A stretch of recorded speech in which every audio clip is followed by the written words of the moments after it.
about manipulation, lies, and somewhere elections in there. Now, what's fun about this is that when you say manipulation, lies, and elections, you immediately think about the manipulation and lies of the candidates, right?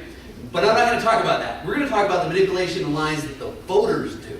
Okay, so that's where we're going to lead to eventually. And you guys do, I contend by the time we're done with here, all of you will realize that probably at some point in your life, you have lied and manipulated on an election.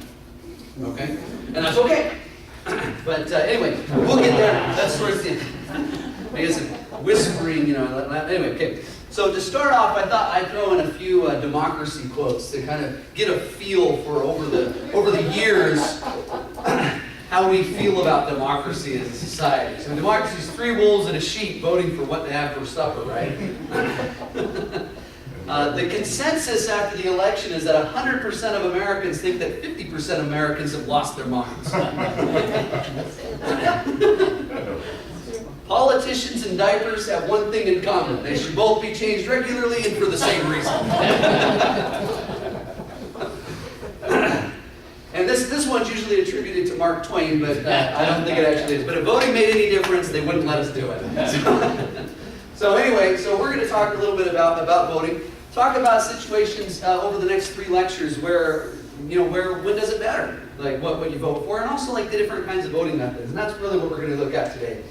So just to kind of give you some background, I want to look at historically some presidential elections we have. Now, we've got this funny thing in the United States called the Electoral College, and I'm not going to comment on that today because that's an entire set of 3 lectures on its own. But we'll leave that there. But I do want to point out, it's kind of interesting that we've had 4 presidential elections in our history that have resulted in the popular vote loser winning the Electoral College. And those are the 4 years that it happened: 1876, 1888, 2000, and 2016. What I find curious about that is that you have 2 sort of distinct historical periods where it occurred, and both of them occurred within 3 or 4 elections of each other.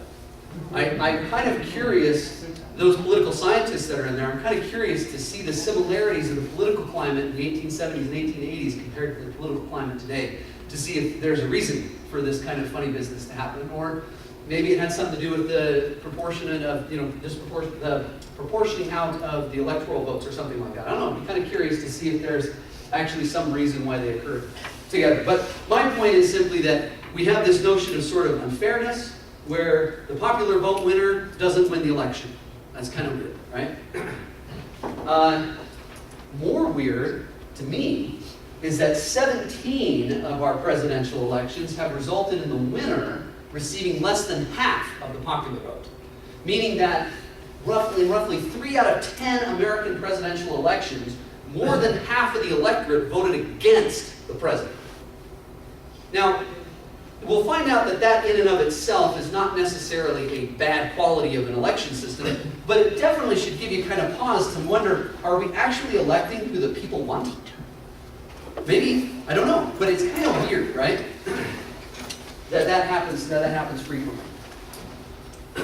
So that's kind of the point here. These kinds of results should make us think about, are these election systems actually producing the will of the people, right? Because that's the fundamental principle of democracy, rule by the people. So in order to do that, we need to know the will of the people. You hear people talk about democracy, and they talk about things like the voice of the people was this or whatnot. And you want to actually know, is this actually the voice of the people or what? How do you even tell what that is? So let's go along with that and see just, what do you guys think the will of the people would be? How would you define it? Any ideas? Well, even just answering that question, you run into ambiguities and problems like that. And right. So you have to define what is will and what is like. How well, that's a little too philosophical. Yeah, What do you mean? Well, no, in relation to socio-economic. Right. In terms of an election system, though, how do we just determine what the people want? Right? It's not clear. Like we have it turns out that it kind of depends on what election system you pick. And actually, the choice of election system is sort of defining what you mean by what you're taking to be the choice of the people. And varying election systems will produce different things. So it really comes down to, it's kind of hard to describe mathematically, but maybe there's some sense of highest preference is what we mean by the will of the people, what they want. What is the most preferred thing? And again, how we define that depends on the election system itself. And so we start talking about things like properties of election systems and things like that. Because the biggest question then is, what's the best way to determine preference? And that's completely determined by the election method. So, in the next part of the talk, we're going to talk about a bunch of different voting methods that you might be familiar with. The first one, well, before we do that, let me define a few things that we'll use as we go along and talk about these different voting methods. So, I'm going to talk about something called a preference profile.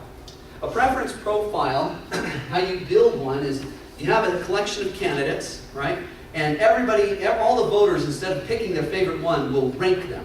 Like, this is my favorite, this is my second favorite. What you just did on the ballot, okay, was this sort of rank ordering of the candidates. This gives your order of preference for each individual voter. If you collect all these together for the entire electorate, this produces what we call a preference profile, which tells us how the electorate voted, but gives us more data than just simply who they voted for as the top candidate, which is usually in plurality voting what we see most. So this is an example of an election with 3 candidates and 19 voters. They might produce a preference profile that looks like this. My good friend Brian, where did he go? He went to count votes. Oh, we went down to count votes. So he's counting votes, and we're going to produce our own preference profiles from these. He's working on that right now. Anyway, so let's talk about the different voting methods. Because really, once you have the preference profile, the voting method is essentially how do you determine how you're going to read society's preference from that table? How do you take that table and try to peel out what does society want from there?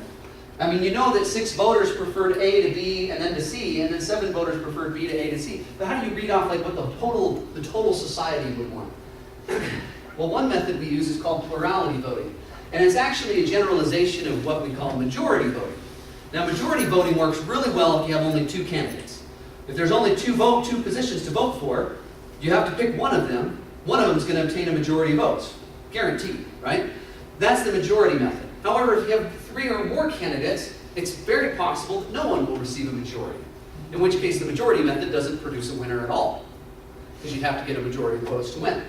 So plurality voting is the first idea, maybe not the first idea, maybe the most natural idea of how do you generalize that.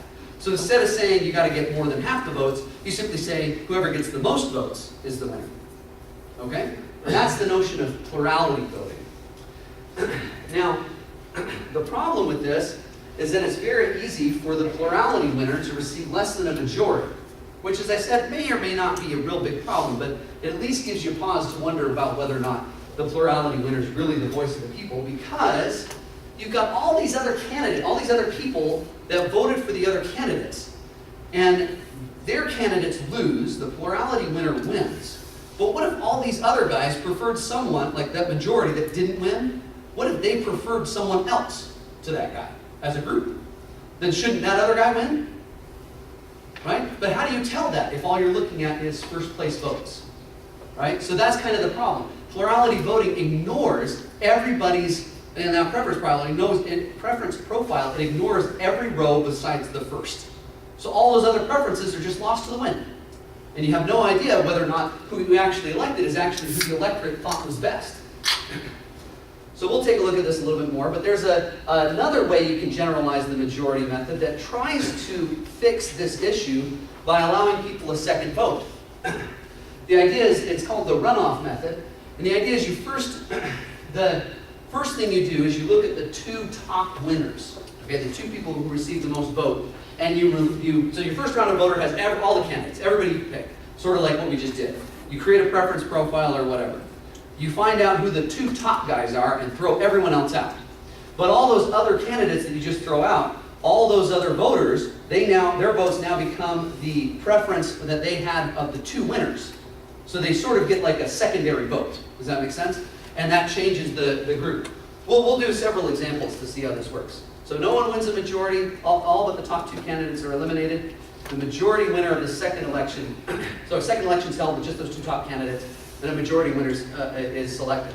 Now, if you use a preference profile, you don't have to run a second election because you already know what the preferences are.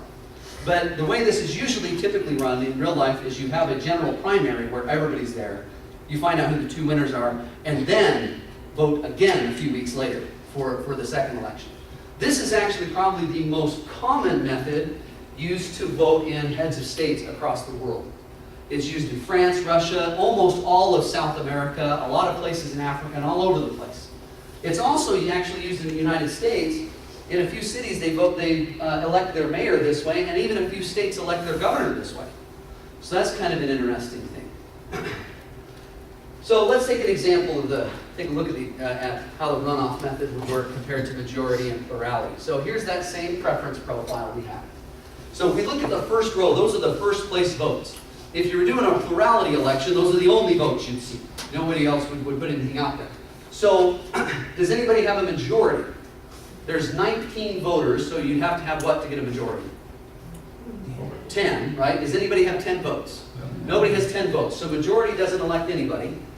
But A gets 9 votes, which is the most of any one candidate, and so under plurality, A wins the vote. A wins the election, even though he still obtained half the vote. Under a runoff method, you notice that A and B both have, A has 9 votes, B has 7, C only has 3. So A and B are the top 2 candidates. So under runoff, you would eliminate C. And the way you eliminate it in a profile is you just delete it. You delete the C in the profile and then collapse the columns. You end up with this profile here. And any columns that are the same, I just combine into the second one over here. And you can see that under runoff, B wins. Okay? So that means that more than half of the electorate actually preferred, more than half the electorate preferred B to A, but because it wasn't their first choice, because C took some votes from B if you want, A was elected the plurality winner, even though most of the electorate preferred the other candidate. Okay, so that's kind of curious. So really you'd ask yourself, in this case, which one was better? Which better indicated the will of the people? The plurality voting or the runoff method? Which do you think? I think runoff, right? Because it indicated what more than half of the public wanted to do. The problem with runoff is the same problem with plurality, though. You can see that here I only had 3 candidates, so only one guy got eliminated. But what if I had 17 candidates? I'm eliminating the bottom 15. Well, what if one of them actually had better preference profiles than these other guys? So I still have the same problem that plurality had. I could be losing preference votes that actually tell me something. So there's a question of, maybe this isn't the best way to do it. So enter Sir Thomas Hare, who's a political scientist in the 19th century. And he produced a method which is called the Hare method, obviously, or instant runoff method. Hare and where, right? It's invented by Sir Thomas Hare, and about 15 years later, 12 years later, a guy, William Robert Ware, invents it too. So sometimes it's referred to as the Hare method, sometimes referred to as the Ware method, and all the students who hear about this have no idea what it's called. So in order to run this right, though, you want to have a complete preference list. Because what you're going to do is you're essentially going to run a series of runoffs, where in each runoff category, instead of just picking the top 2 guys, you're going to eliminate the worst guy. But you're going to do it one at a time. Does that make sense? So you get the entire preference list. You tally the votes just like we did before. You find the candidate that has the least amount of first place votes and throw him out. Okay? And then retally it again. And keep doing this until either somebody obtains a majority at some stage, in which case they win, or you get down to just 2 people, and then somebody's going to have a majority at that point. Somewhere somebody will get a majority under this method, and that's the person who's elected. So let's see how this...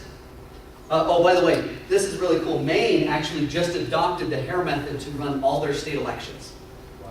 It happened just this year, a few months ago. So they no longer use plurality to vote in their state officers. They use the Hare method. So that's pretty interesting. What does Utah use, do you know? So very good question. Maine became the first state to move away from the plurality method. Last week, Utah had a chance to be the second one, and they voted it down.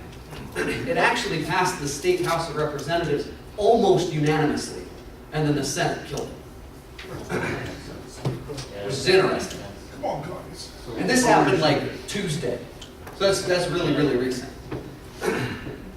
We could have been the second state in the union to stop using dumb election methods, but what can you do?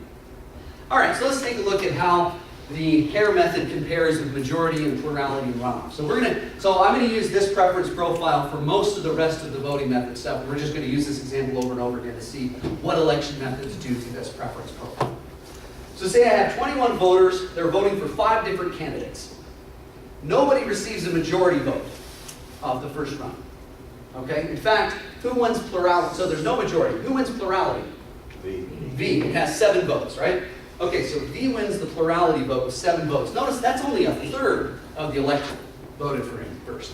And he wins the plurality vote, hands down, it's over, if you're doing plurality. That's me, right? Right.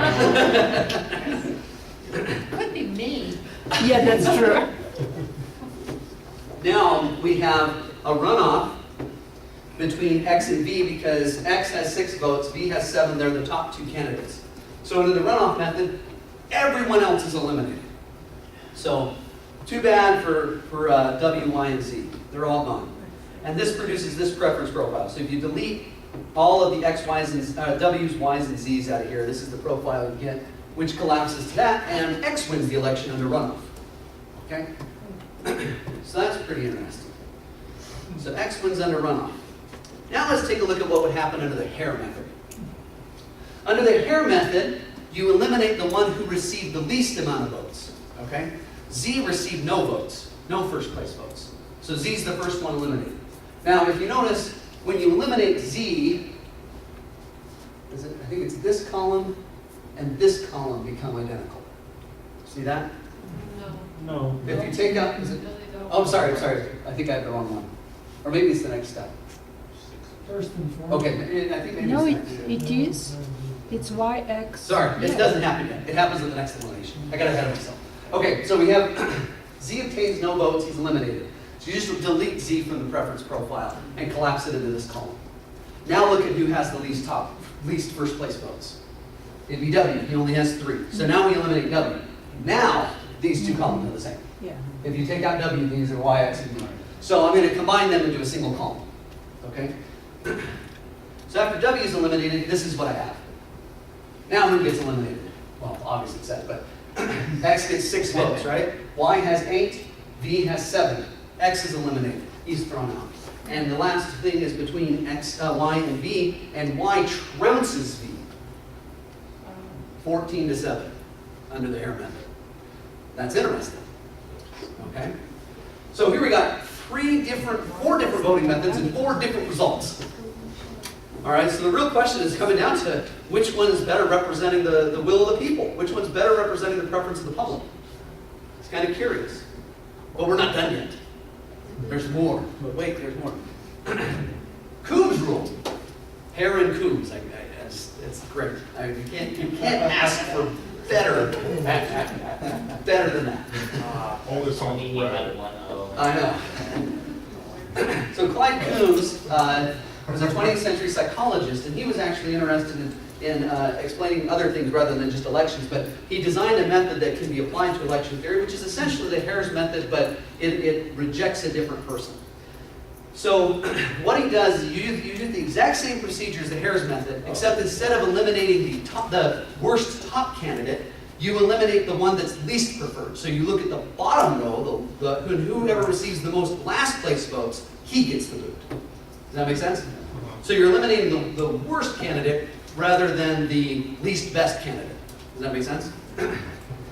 All right, so under the Coombs method, same profile, if you notice, Z and V both have 9 last place votes. If there's ever a tie, both get eliminated. So Z and V are both toast. Okay? Now remember, V won the plurality vote, right? He just got eliminated in the first round of Coombs rule. All right? At this point, it reduces down to this, and I may have collapsed a couple of columns. I think I collapsed this one and this one, because if you throw out Z and V, they become the same. That's why the second column has 6 now. At this point, Y has 10 last place votes, and so we kick him out, and the election is now between X and W. And W trounces X 13-8 and wins the election. Oh, so W wins the Coombs method. Okay. So here we have like 5 different election methods, 5 different results. I don't know which one's the best one, but maybe we'll figure it out as we go. All right, point methods. These were invented by Super Mario. Well, not really, but he's up there because this is the type of method that we use to determine who is the best racer in NASCAR. Okay? Every time you go through a race or whatever, the top people who win the race get points for winning the race. First place gets some number of points. Second place gets some fewer number, and so on and so forth. And then the sort of bottom guys don't get any points or something like that. And the person who wins the season is the person who acquired the most points over the course of the season. Okay? This is exactly how Mario Kart works, right? If you've ever played a Mario Grand Prix in Mario Kart, you know that first place gets something like 15 points, and second place gets 12 points, and so on. And to win the Grand Prix, you simply have to score the most points, right? All right, so this is how it's used done in racing. But in an election, what you do, a point method in elections, is you consider each individual person's preference profile an individual race. Okay? So you score it per individual and then add up the scores. So if you have 1 million people voting, the scores can get awfully high. But that's the idea. You're scoring per each individual and thinking of them as an individual race over the whole NASCAR season, right? And you add them together. To keep things simple, a board account, which is named for Jean-Charles de Borda, said that the most natural sort of scoring method you should pick is if you have n candidates, the first place vote gets n points, second place gets n minus 1 points, and all the way down until the very last guy gets 1 point. Okay? Equivalently, you can give the last guy 0 points, the top guy n minus 1, but it doesn't really matter. Okay? The point is that there's only 1 point difference between each preference point. Okay?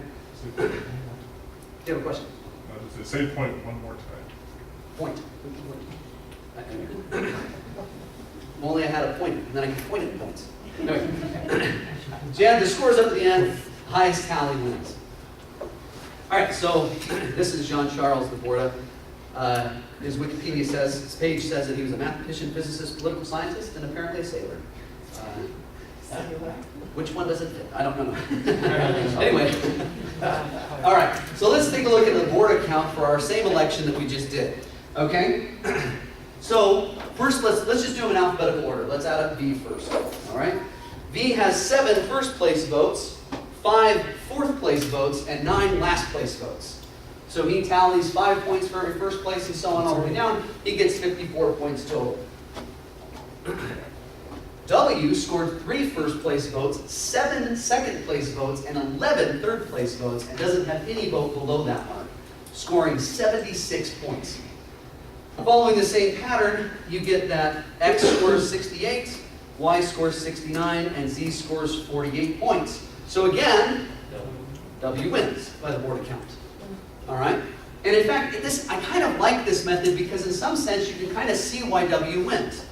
Try to imagine, I wish I had a highlighter. If you could highlight W's votes in your mind, look how high he is in the preference profile. Okay? Even though he doesn't have a lot of first place votes, he's never below a third place for anybody. Right? Now think about this. You know, when I first started trying to talk to people about different election methods, this is the one that I would talk to them about. I used to call it preferential balloting. Apparently all these different forms are called preferential balloting. But anyway, this one's kind of interesting because think about what it would do to campaigning. All right, so take the Romney-Obama election, since it's a little bit further away and maybe not such a hot topic. Okay, think about Romney and Obama for a minute, and when they were running against each other in 2012. Okay, almost every Democrat would have gone to the polls, and if they had to rank order everybody and score them like a board account, their top preference candidate would have been Barack Obama. Their bottom candidate would probably have been Mitt Romney. And all those third-party candidates would have been shuffled in between. All the Republicans would have listed Mitt Romney as their top guy, and Barack Obama as their bottom guy, and all the third parties would have been in between. Well, look who wins in a board account. The guy who gets the most of the middle votes, especially the top middle. A third-party candidate, I think, would be elected under a board account in that election. So the thing is that if that was the way we voted, the candidates would have to campaign different. You couldn't make a statement that pissed off 47% of the country, right? Because you need them to prefer you higher than the bottom. So you can't do that kind of crap anymore. You have to try to get everybody to like you at least a little bit. Even if you're not their first choice, you want to be their second choice. Does that make sense? And think about it too. Other places might mean a little bit more too, because Utah might not be worthless anymore to a Democrat because he might be able to get second place votes out of it. Does that make sense? So all of a sudden you have people campaigning everywhere and trying to make everybody like them. Think of how that would change our candidates. That alone should make this a desirable method. But anyway, there's even better methods out there. So let's take a look at those. So this is one of my favorite guys when it comes to voting theory. His name is Marie Jean Antoine Nicolas de Caracat Marquis de Condorcet. He was a nobleman. Anyway, and he also lived in the 18th century. He's one of the earliest people I put up here, and he comes up with what's probably the only best method you could argue for. And he was a philosopher, mathematician, and political scientist. I mean, that's like, Did he die? It looks like he died in the Reign of Terror. Was he guilty? I have no idea. They could vote on it. All right. So the Condorcet method is developed by the Marquis de Condorcet in 1785. The way you run it is you can do this with your preference profile. What you do is you conduct every possible pairwise runoff. Okay, so not just the top two candidates, every pair you do a runoff with and compute every single one of them who wins on the pairwise runoffs. If there happens to be somebody who wins every single one of his runoffs, that's the winner. And they call it a Condorcet winner. Now think about that for a minute. If you had a candidate who, when he went head-to-head with every single other candidate in the field, he won, how could you possibly argue that that's not the person who should be elected? Right? Well, He beat every single person head-to-head. What if they barely win in every case? Well, he's still beating every other person head-to-head. So he's still preferred more than any other candidate in a head-to-head kind of matchup. Does that make sense? So what if you had like an odd amount of wins though? If you had a certain amount of groups and then one person probably won this amount, but then another Right. person won this amount. So now we've got a bit of a problem. Okay, so you've identified the biggest problem with this. Most of the time, there isn't a Condorcet winner.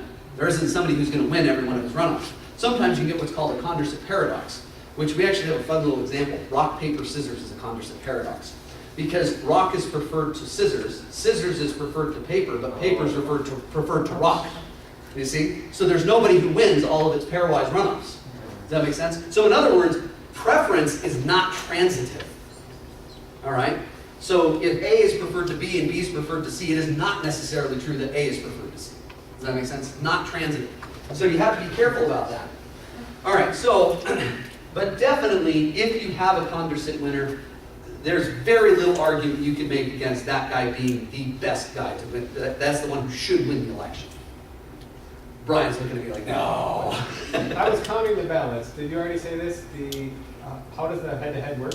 So you take the preference profile, and if you want to run two candidates together, you eliminate everyone else and collapse the columns. Oh, you collapse. Okay. Right? And so all the votes get counted, right? So in the individual runoffs, it's simulating if it were only those two candidates, how would the electorate have voted? But it doesn't keep track of if they were in first versus fourth. It's just order. Right, it's just relative order. Okay. Right. Okay. So the biggest problem, of course, is that there might not be a Condorcet winner. There's also a notion of a Condorcet loser. A Condorcet loser is someone who loses all of his pairwise runoffs. Okay? And in some sense, that's like the least preferred candidate. And if you had a good election system, it ought to never elect this guy. Right? I mean, he just sucks. Right? Yeah. So would like George Washington be Condorcet winner because like pretty much everyone wanted to be president? Yeah. That's probably one of the only times in history you might have had a Condorcet winner in the presidential election. I don't know. I'd have to look at the numbers. Yeah.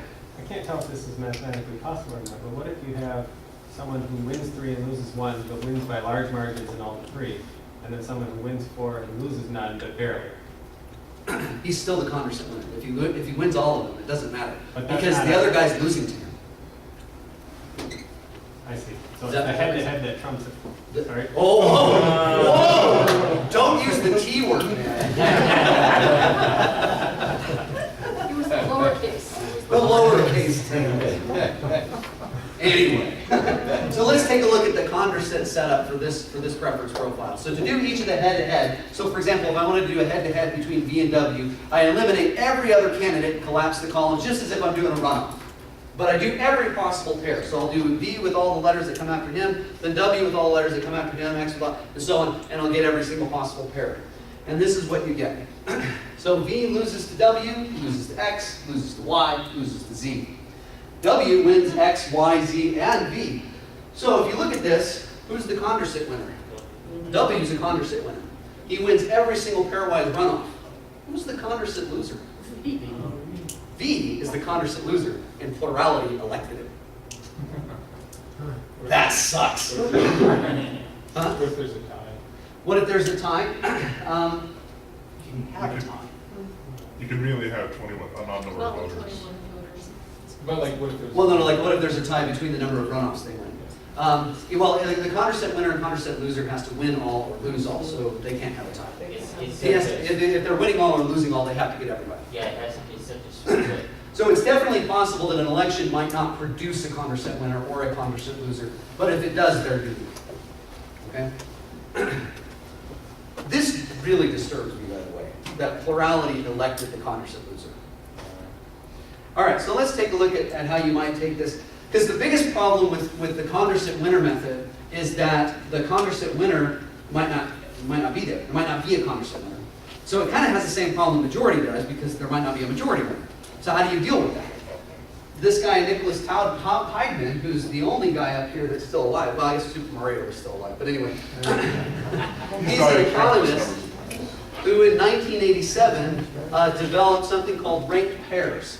And what it is you collect all the pairwise runoffs, just like in the Condorcet method. The first thing you do is you check to see if there's a Condorcet winner. If there is, he's the winner. If there isn't a Condorcet winner, you now rank the pairwise victories in order of size of victory. Okay? So the bigger victories are prioritized higher. Okay? And as you go along, it's possible you might run into some of these Condorcet paradoxes where you have like a bad, what's the right word? Totally just lost it. Transitive, like where it's not transitive, right? Where you have like this sort of funky, weird circle. Whenever the circle happens, you ignore the tail of it. So if A would be preferred to B and he had a bigger victory, and then B is preferred to C and he had a slightly smaller victory, and then C is preferred to A but he had a smaller victory than those two, you ignore the fact that that would imply that B is preferred to A. So the A-B preference takes priority. Does that make sense? So you ignore the Condorcet paradoxes that come up, but you rank them in order of strongest victory. So that's the locking in of each pair and throwing out the Condorcet paradoxes. What's really cool is kind of like the board account, this actually produces a preference profile for the public. It actually tells you how they're ranked order amongst each other, just like the board account would by figuring out the scores. So if you were to do the runoff method with these guys, we already saw the pair ranking, so I listed them here in order of strength. So as you go down here, it turns out that this actually doesn't produce any Condorcet paradoxes as you go, so I don't have a really cool example of where you throw that out. But you can kind of see some dependency, like the fact that Y prefers X here, right? That would seem to imply that X that Y should be preferred to B because X is preferred to B. And he should have, and B is preferred to nobody, so it only gets that one. But there is no Condorcet paradox between those two, right? So there's no place that it says B would be preferred to Y or something like that, okay? So this doesn't happen to have any Condorcet paradoxes. And if you look at it basically becomes sort of a logic game. You know that this guy sits in front of Z, this guy sits in front of Z, this guy sits in front of Z, this guy sits in front of V, and so on. And then you just figure out where they should be placed inside that logic, and that's the ordering you get. W, Y, X, Z, V. So again, W wins the election. What's neat about this method, of course, since it checks for a Condorcet winner to begin with, it guarantees that if there is a Condorcet winner, it will identify it. Okay? So if there's a Condorcet winner, he always wins by this method. And if not, then it's the board of? Then it's not necessarily the board account, but it sort of comes up with the one that should be like the most preferred given the strength of victories that they have. So it kind of goes to what you were talking about, Brian. All right. Ranked pairs identifies a Condorcet winner if there's one. It also happens to identify a Condorcet loser if there's one, for the same reason. All right, so let's take a look at the election results here. Oh my gosh, that's much more complicated than I had anticipated. Too many All right. permutations. I think I might have to hold off for this for the next election. Right. Not very many repeats. Not very many repeats. Yeah, that's interesting. All right, so I will have to look at this a little bit more carefully. Maybe bring this to next week's to do the results. If you want to see if there's a Condorcet. Okay. All right, so let's maybe move on because we only have about, I got to be done at 10 to, is that right? Yeah. Something like that? All right, so this Condorcet winner is an interesting property, right? certainly if there's a Condorcet winner, we kind of agreed that he should win the election. So one fairness criterion you could require about an election system is that if there happens to be a Condorcet winner, the election system should elect him, right? And if an election system is guaranteed to do this, it satisfies what's called the Condorcet winner criterion.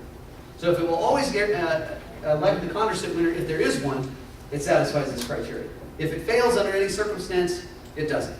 All right? There's a whole bunch of systems that satisfy the Condorcet winner criterion.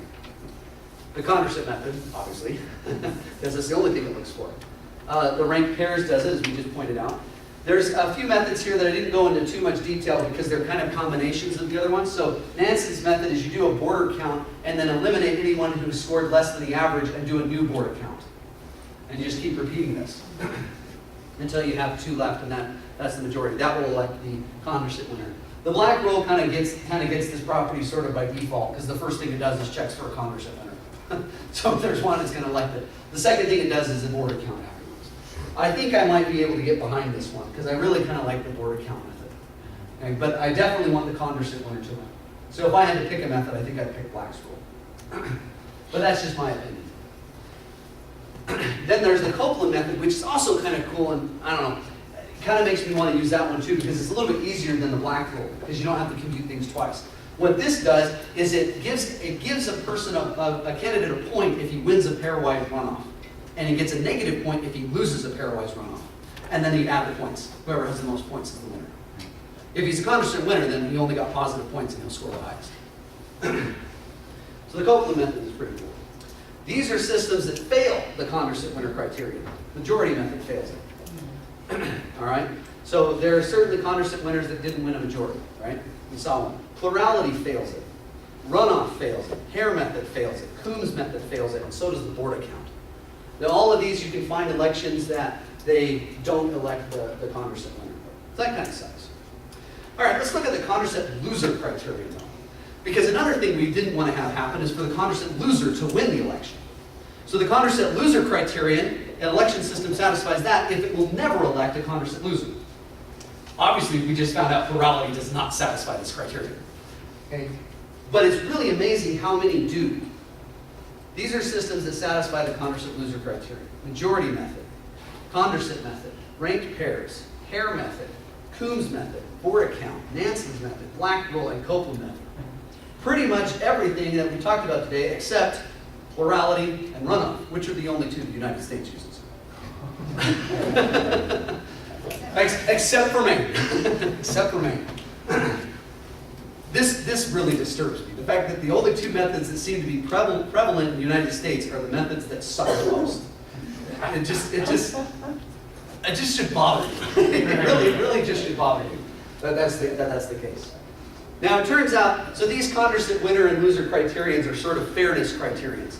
And there are actually a whole bunch more, and that's what the subject of the next talk's going to be. Do we have some election results here? Yeah, this is the eyeball highlight method. And maybe sometime we'll have an official kind of set stuff later. There's too much data to go through that quickly. Yeah.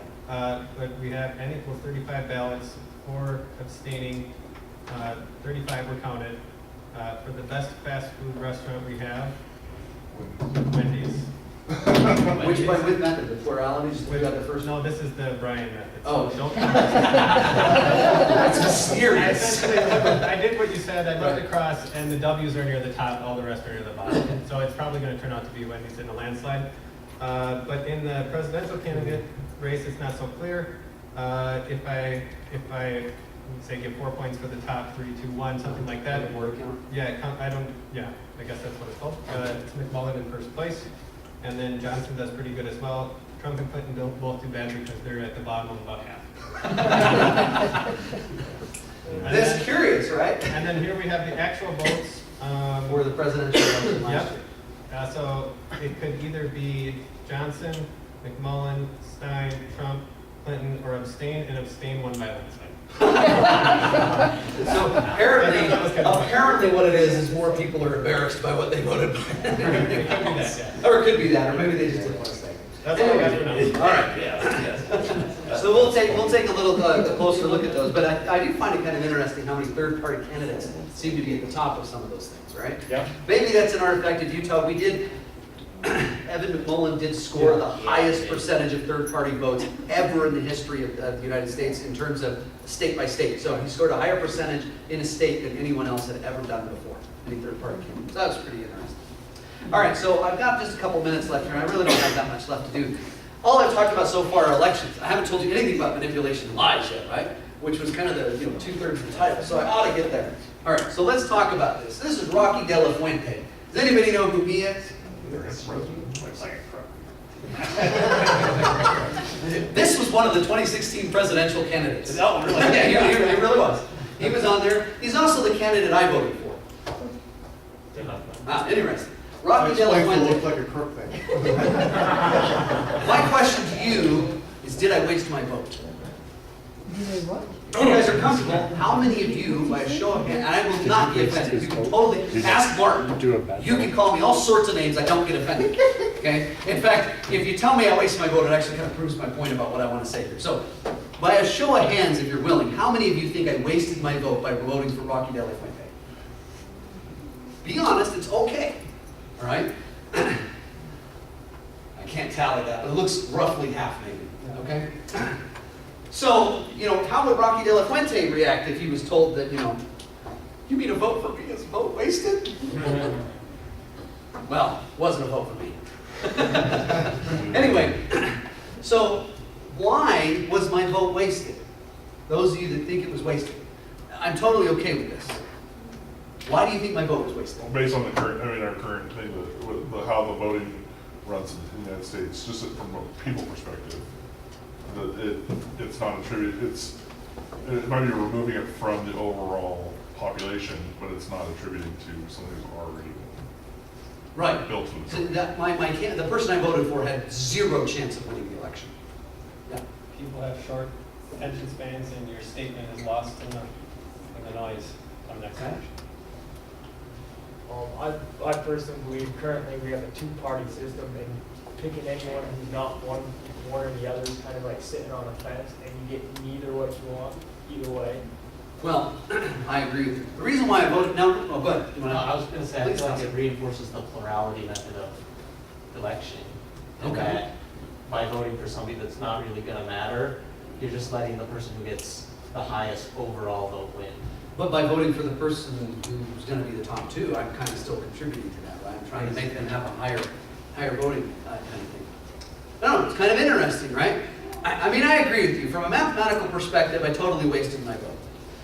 Normally, I wouldn't have voted for a third-party candidate because of this, okay? I did this time because I just couldn't bring myself morally to vote for Trump. And that's just a personal choice, and that's okay, all right?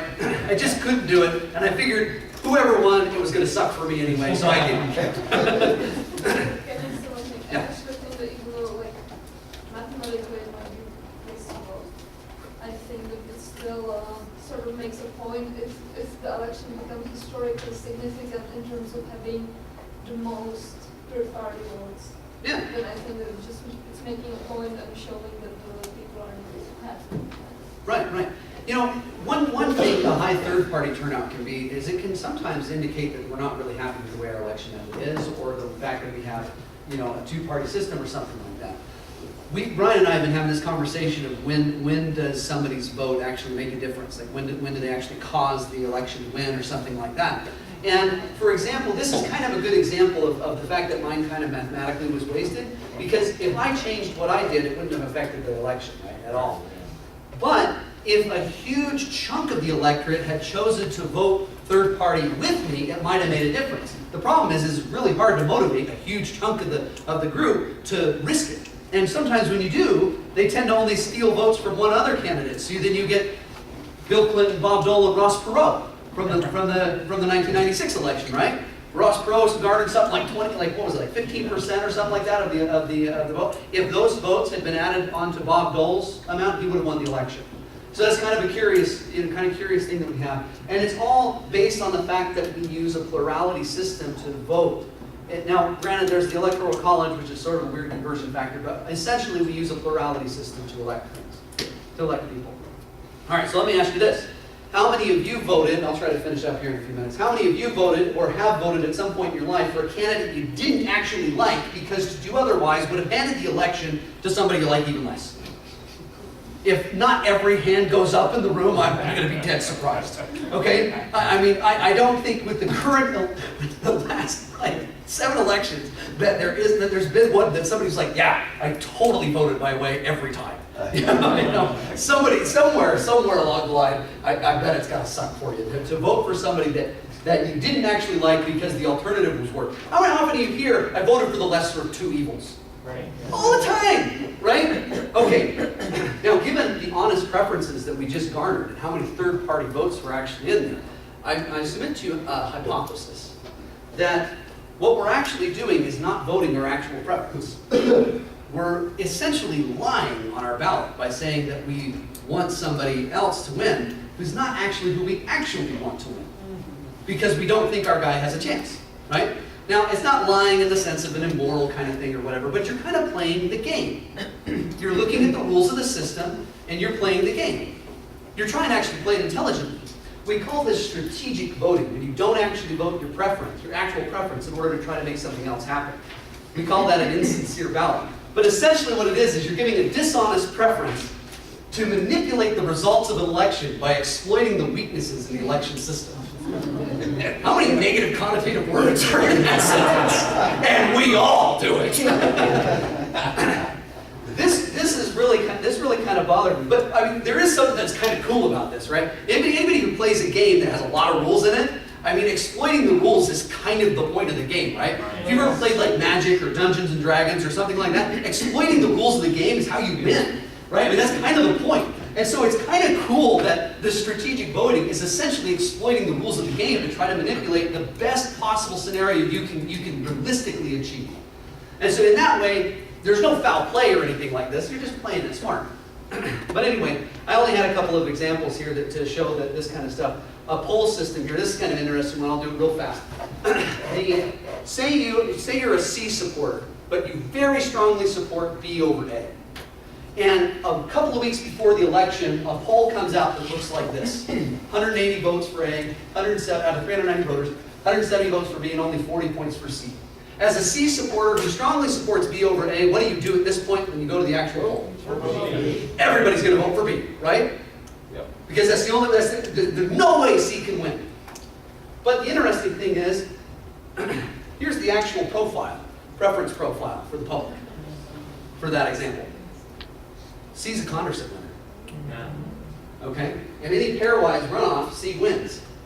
And because of a dumb election method, you had to vote against the strongest preferred candidate.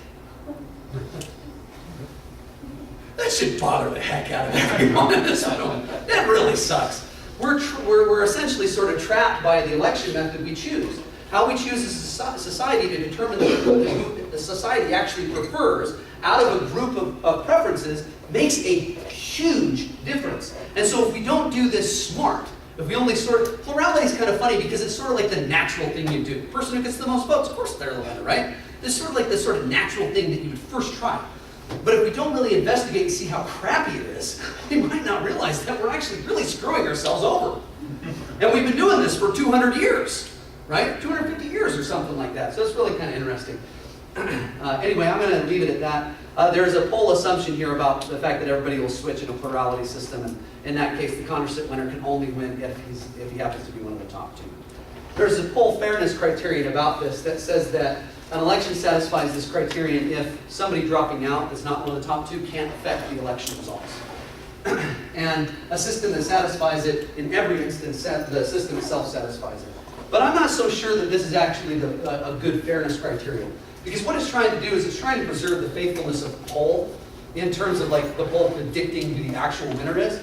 But this kind of brings up a philosophical question of what actually is the purpose of a poll. Is it to predict the winner, or is it to inform the voter?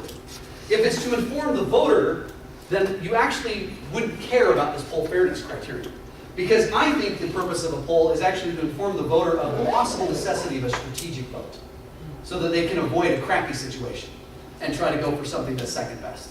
So I think that's actually the purpose of a poll. So I don't actually like this as a fairness criterion. But anyway, that's all there is. There was another fun example, but I don't really have time to do it, about amendments. But anyway, thank you for listening.